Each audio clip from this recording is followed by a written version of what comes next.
Hello boys and girls, Richard the Dick Coughlin, how are you? This will be the last video I ever do with this background. And people always complaining about the colours, it's fucking shut. I'm moving today.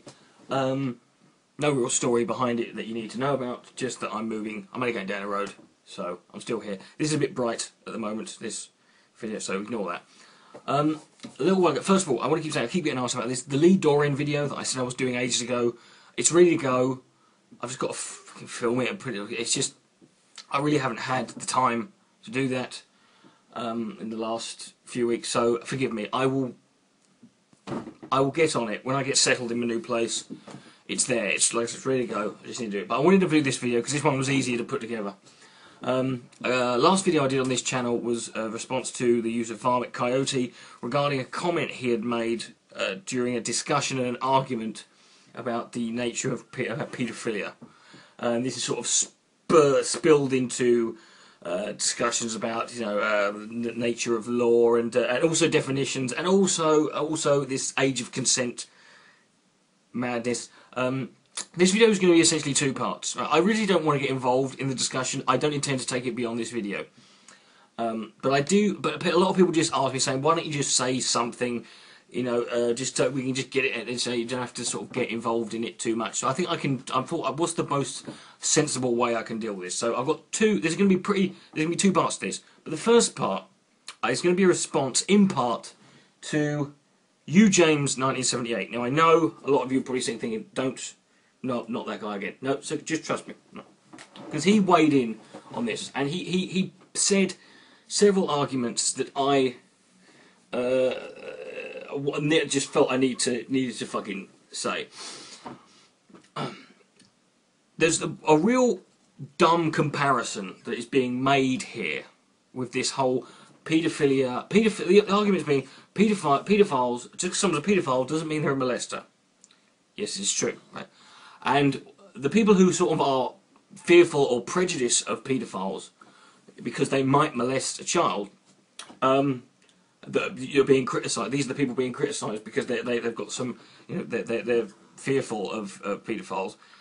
They're being compared to people who think that all Muslims are terrorists, and there's a problem with this, in that, and it's ironic. And you, James, makes this argument, and it's ironic, James, that you compare, though you make that comparison between people who are fearful or paranoid about paedophiles being near their children, nutters, and people who think Muslims are terrorists, because you think that what those people are doing, those people who are paranoid of paedophiles, are basically the same as the Islamophobes. What's ironic, James, is by making this argument, you unknowingly fall into the trap of making a comparison that benefits the Islamophobes. Here's why. Paedophiles have a uncontrollable, innate, and sort of, it's within them, it's an urge and a desire to be attracted to children sexually. That's in them.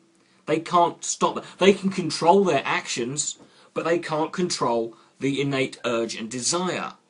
It's there. Muslims do not have, just because someone's a Muslim doesn't mean they have an innate urge or desire to be a terrorist. What you're saying, by making this comparison, you are basically, by comparing Muslims and terrorism to paedophiles and child molestation, you're actually saying, look, Muslims, they all want to be terrorists, but they suppress the urge to be terrorists.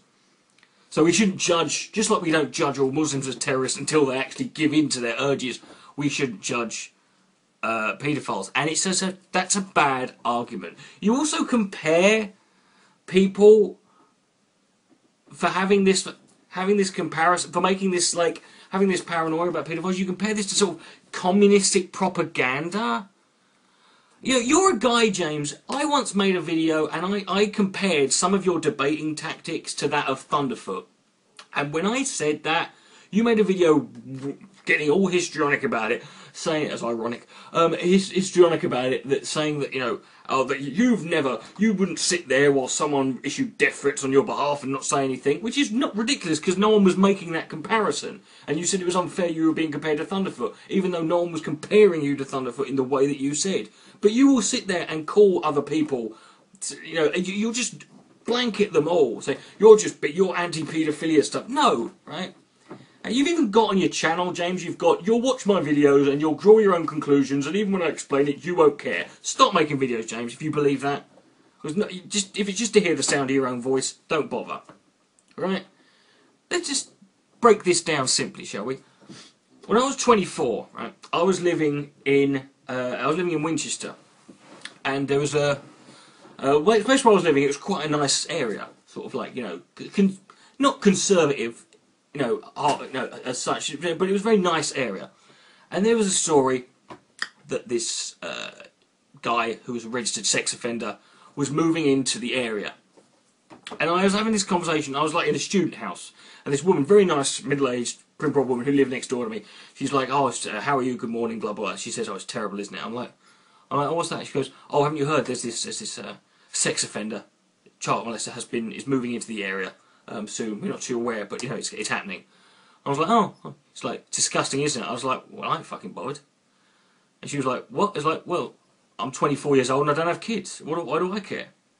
And she looked at me with this, and looking back, I probably was a bit tactless about it. But you know what the point I'm trying to make with that story is, it kind of demonstrates a very important point. Now I see lots of people, some people have commented to me saying that this whole paedophile babysitter thing, saying, "Oh, would you, if you knew someone who's a paedophile, would you leave your children with them?" And someone said, "If I knew them, I would." Well, you're a fucking idiot, right?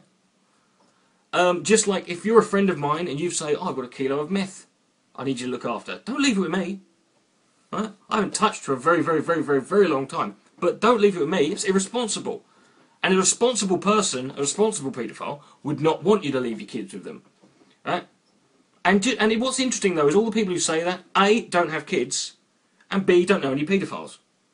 And there's a simple fact here that we're all overlooking with this discussion. Right?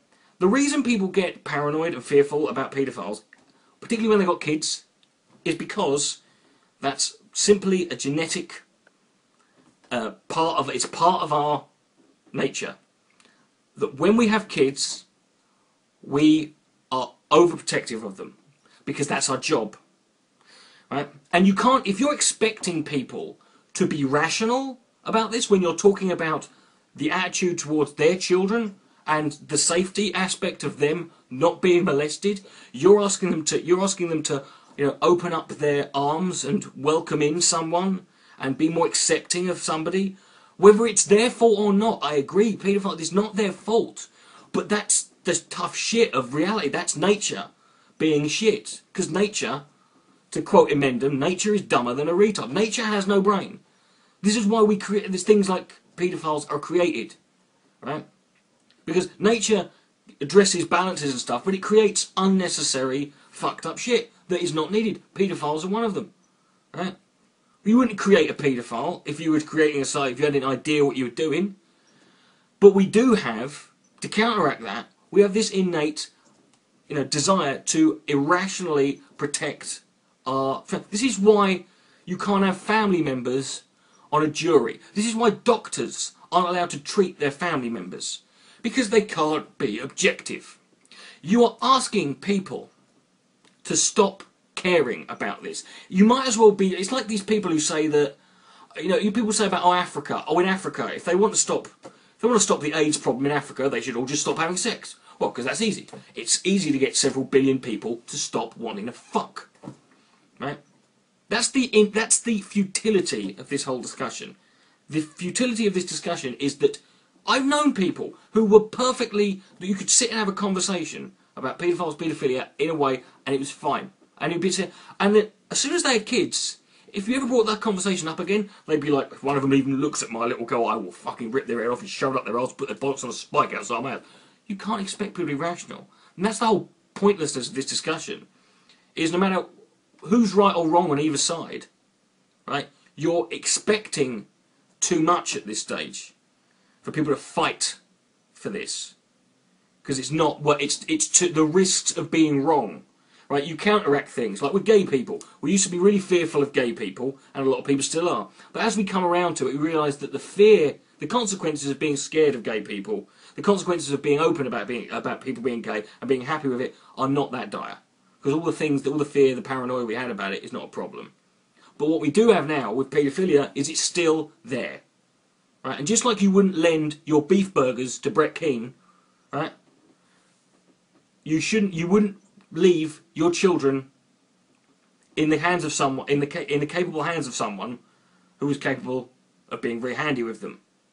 And so I'm not gonna. This is why I'm not gonna get involved in this discussion any further than this, because I think it's completely and utterly futile, at least at this stage. So, in closing, that's my hold on the issue. Fuck you, James.